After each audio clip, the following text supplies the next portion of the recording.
Welcome to day 11 of our one-year Bible reading plan. Today we'll read Genesis chapters 36 through 38. Before you begin, remember that it helps to establish a daily reading time. Begin with a short prayer, asking the Holy Spirit for wisdom and understanding. Always read for understanding and to hear from God, not just to finish today's reading. Please like, subscribe, and share this video to bless someone else. Now let's begin. Genesis chapter 36, verse 1. This is the account of the family line of Esau, that is, Edom. Esau took his wives from the women of Canaan, Adah, daughter of Elon the Hittite, and Oholibamah, daughter of Anna and granddaughter of Zibeon the Hivite, also Basemath, daughter of Ishmael and sister of Nebaioth. Adah bore Eliphaz to Esau, Basemath bore Reuel, and Oholibamah bore Jush, Jalam, and Korah. These were the sons of Esau, who were born to him in Canaan. Esau took his wives, sons, daughters, household members, livestock, other animals, and all the goods he had acquired in Canaan, and moved to a land some distance from his brother Jacob. Their possessions were too great for them to remain together. The land where they were staying could not support them both because of their livestock. So Esau, that is, Edom, settled in the hill country of Seir. This is the account of the family line of Esau, the father of the Edomites in the hill country of Seir. Verse 10. These are the names of Esau's sons: Eliphaz, the son of Esau's wife Adah, and Reuel, the son of Esau's wife Basemath. The sons of Eliphaz: Teman, Omar, Zepho, Gatam, and Kenaz. Esau's son Eliphaz also had a concubine named Timnah, who bore him Amalek. These were grandsons of Esau's wife Adah. The sons of Reuel: Nahath, Zerah, Shammah, and Mizah. These were grandsons of Esau's wife Basemath. The sons of Esau's wife Oholibamah, daughter of Anna, and granddaughter of Zibeon, whom she bore to Esau: Jush, Jalam, and Korah. These were the chiefs among Esau's descendants. Verse 20. These were the sons of Seir the Horite, who were living in the region: Lotan, Shobal, Zibeon, Anah, Dishon, Ezer, and Dishan. These sons of Seir in Edom were Horite chiefs. The sons of Lotan were Hori and Homam. Timnah was Lotan's sister. The sons of Shobal were Alvan, Manahath, Ebal, Shepho, and Onam. The sons of Zibeon were Aiah and Anna. This is the Anna who discovered the hot springs in the desert while he was grazing the donkeys of his father Zibeon. The children of Anna were Dishon and Oholibamah, the daughter of Anna. The sons of Dishon were Hemdan, Eshban, Ithran, and Keran. The sons of Ezer were Bilhan, Zavan, and Akan. The sons of Dishan were Uz and Aran. These were the Horite chiefs: Lotan, Shobal, Zibeon, Anah. Verse 30. Dishon, Ezer, and Dishan. These were the Horite chiefs according to their divisions in the land of Seir. These were the kings who reigned in Edom before any Israelite king reigned. Bela son of Beor became king of Edom. His city was named Dinhabah. When Bela died, Jobab son of Zerah from Bozrah succeeded him as king. When Jobab died, Husham from the land of the Temanites succeeded him as king. When Husham died, Hadad son of Bedad, who defeated Midian in the country of Moab, succeeded him as king. His city was named Avith. When Hadad died, Samlah from Masrekah succeeded him as king. When Samlah died, Shaul from Rehoboth on the river succeeded him as king. When Shaul died, Baal-Hanan son of Akbor succeeded him as king. When Baal-Hanan son of Akbor died, Hadad succeeded him as king. His city was named Pau, and his wife's name was Mehetabel, daughter of Matred, the daughter of Mezahab. Verse 40. These were the chiefs descended from Esau by name, according to their clans and regions: Timnah, Alva, Jetheth, Oholibamah, Elah, Pinon, Kenaz, Teman, Mibzar, Magdiel, and Iram. These were the chiefs of Edom, according to their settlements in the land they occupied. This is the family line of Esau, the father of the Edomites. Genesis chapter 37, verse 1. Jacob lived in the land where his father had stayed, the land of Canaan. This is the account of Jacob's family line. Joseph, a young man of 17, was tending the flocks with his brothers, the sons of Bilhah and the sons of Zilpah, his father's wives, and he brought their father a bad report about them.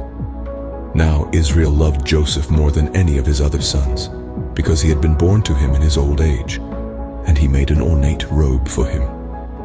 When his brothers saw that their father loved him more than any of them, they hated him and could not speak a kind word to him. Joseph had a dream, and when he told it to his brothers, they hated him all the more. He said to them, "Listen to this dream I had. We were binding sheaves of grain out in the field when suddenly my sheaf rose and stood upright, while your sheaves gathered around mine and bowed down to it." His brothers said to him, "Do you intend to reign over us? Will you actually rule us?" And they hated him all the more because of his dream and what he had said. Then he had another dream, and he told it to his brothers. "Listen," he said, "I had another dream, and this time the sun and moon and 11 stars were bowing down to me." Verse 10. When he told his father as well as his brothers, his father rebuked him and said, "What is this dream you had?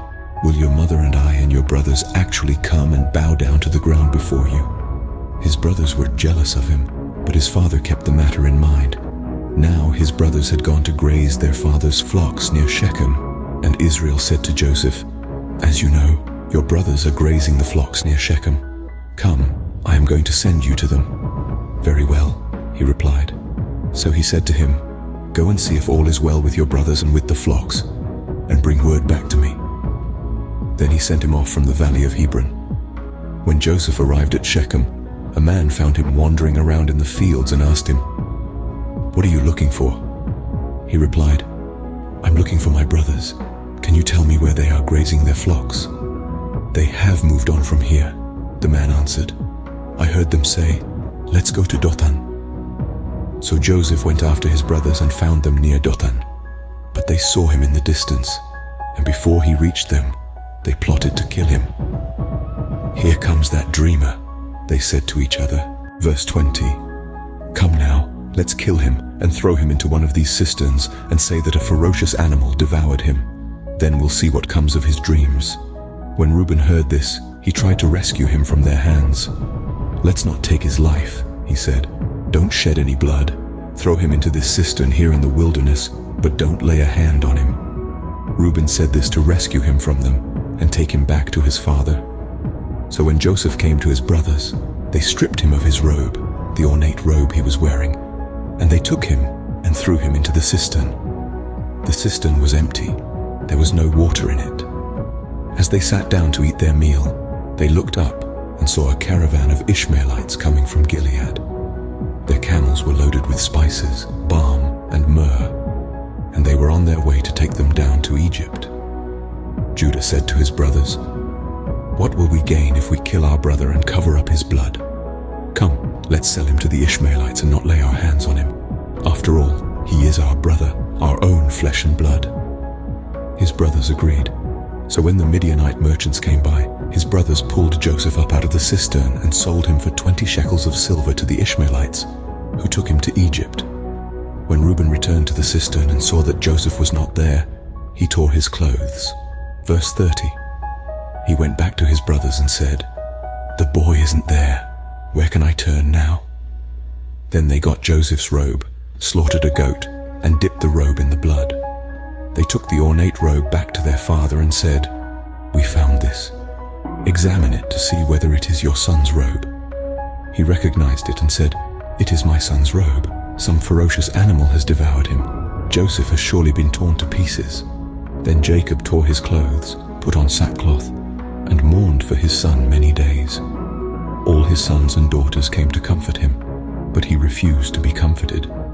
"No," he said, "I will continue to mourn until I join my son in the grave." So his father wept for him. Meanwhile, the Midianites sold Joseph in Egypt to Potiphar, one of Pharaoh's officials, the captain of the guard. Genesis chapter 38, verse 1. At that time, Judah left his brothers and went down to stay with a man of Adullam named Hira. There Judah met the daughter of a Canaanite man named Shua. He married her and made love to her. She became pregnant and gave birth to a son who was named She conceived again and gave birth to a son and named him Onan. She gave birth to still another son and named him Shelah. It was at Kezib that she gave birth to him. Judah got a wife for his firstborn, and her name was Tamar. But Judah's firstborn, was wicked in the Lord's sight, so the Lord put him to death. Then Judah said to Onan, Sleep with your brother's wife and fulfill your duty to her as a brother-in-law to raise up offspring for your brother." But Onan knew that the child would not be his. So whenever he slept with his brother's wife, he spilled his semen on the ground to keep from providing offspring for his brother. Verse 10. What he did was wicked in the Lord's sight, so the Lord put him to death also. Judah then said to his daughter-in-law Tamar, "Live as a widow in your father's household until my son Shelah grows up." For he thought, he may die too, just like his brothers. So Tamar went to live in her father's household. After a long time, Judah's wife, the daughter of Shua, died. When Judah had recovered from his grief, he went up to Timnah, to the men who were shearing his sheep, and his friend Hira the Adullamite went with him. When Tamar was told, "Your father-in-law is on his way to Timnah to shear his sheep," she took off her widow's clothes, covered herself with a veil to disguise herself, and then sat down at the entrance to Enaim, which is on the road to Timnah. For she saw that, though Shelah had now grown up, she had not been given to him as his wife. When Judah saw her, he thought she was a prostitute, for she had covered her face. Not realizing that she was his daughter-in-law, he went over to her by the roadside and said, "Come now, let me sleep with you." "And what will you give me to sleep with you?" she asked. "I'll send you a young goat from my flock," he said.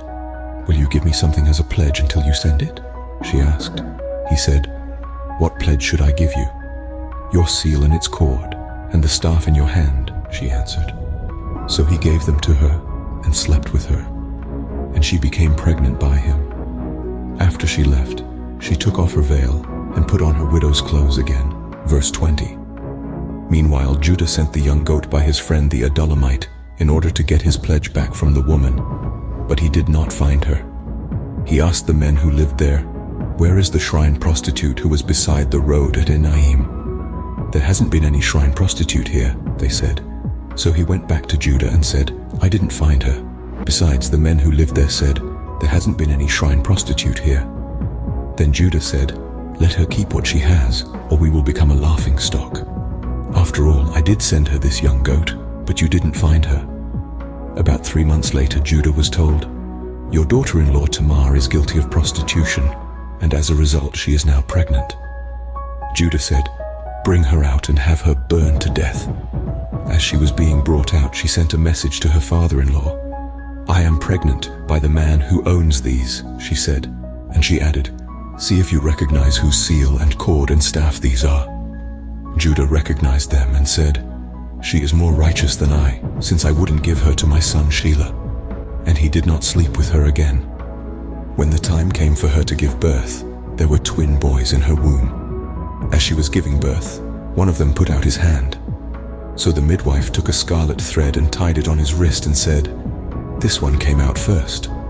But when he drew back his hand, his brother came out, and she said, "So this is how you have broken out." And he was named Perez. Verse 30.